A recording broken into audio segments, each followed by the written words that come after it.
ready for my XCOM performance? Yes. Now I'd like to say, as Anna mentioned, I don't have a script, which means I can't read off the wrong first page. So, you might remember me choosing Miss Boron's selection of the Alaska Ferry System. So today for you, I am going to tell you my top 3 tips about surviving the ferry. Now, based off the fact that you're all here, and I recognize most of your faces enough to think you've been around a while, you've probably ridden the ferry.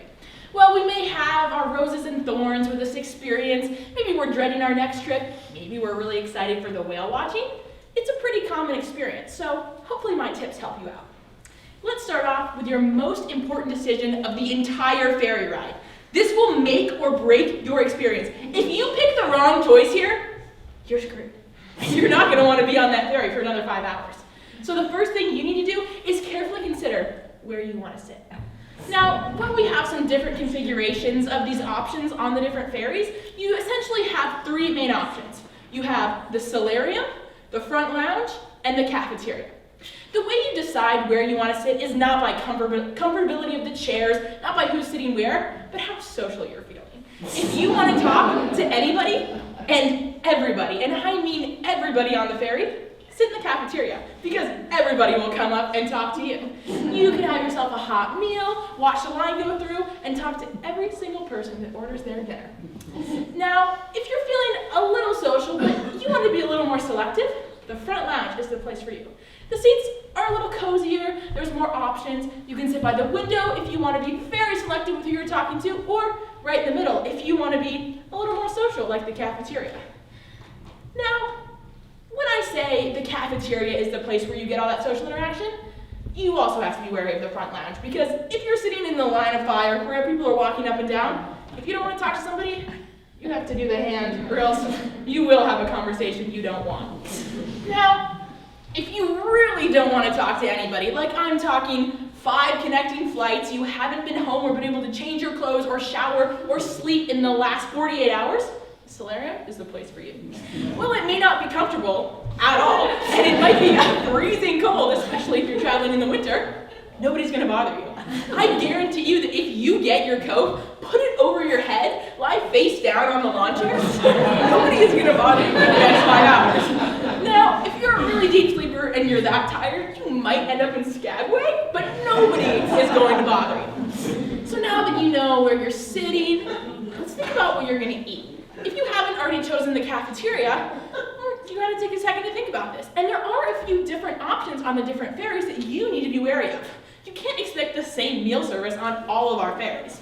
So let's start out with the Hubbard, which is what we're most familiar with. If you've never ridden this ferry, it's probably time to learn a little something about it.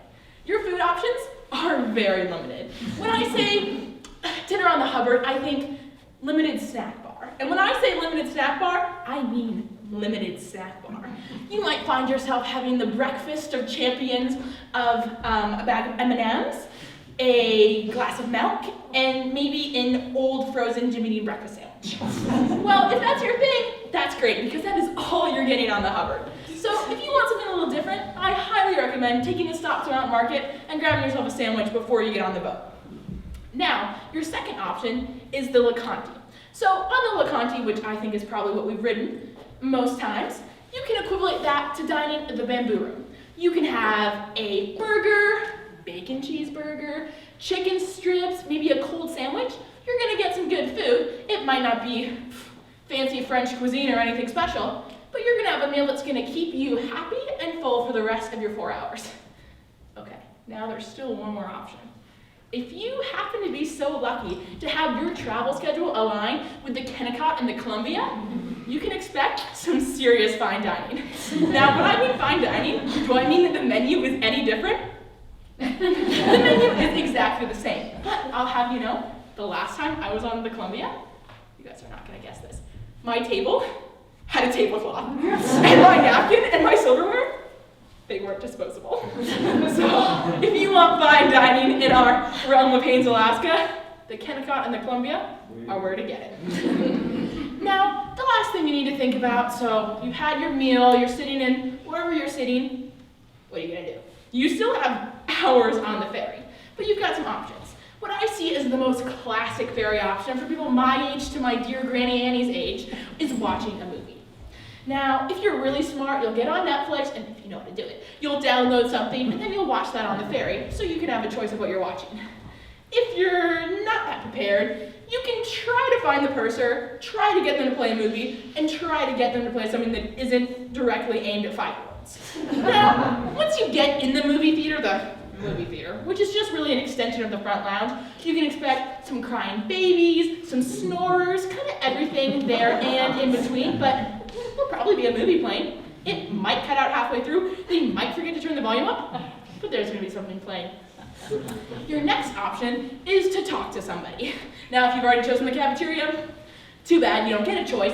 But if you're anywhere else, maybe you can go up and approach somebody because you're gonna find somebody there that you know. And while there may not be somebody that you want to talk to, I guarantee you there's gonna be somebody who wants to talk to you. So there's an option there. My next option I see for you is maybe the more chill and solitary activity of reading a book. Now, you might say, why wouldn't you just do this? It sounds so easy. It's not, because we still have the talkers, remember? They might want to know what you're reading, and well, you just want to read. Or it might be nighttime, and they might have all the lights shut down and the blackout curtains to the point where you don't even know what you're reading. If you're asked my opinion on this, I like to alternate all of those out every 5 minutes, check how much time is left on the ferry, realize I still have 4 more hours, and then do it over and over and over again. So, now that you know where to sit, what you expect to eat, and what to do, you know what to do on your next ferry ride. I assume that all of you are gonna be on the ferry again. And you might get on there and say, oh my God, how am I gonna spend 5 hours with the rest of these people on here? Don't worry, because you now have my top 3 tips for ferry survival. Thank you.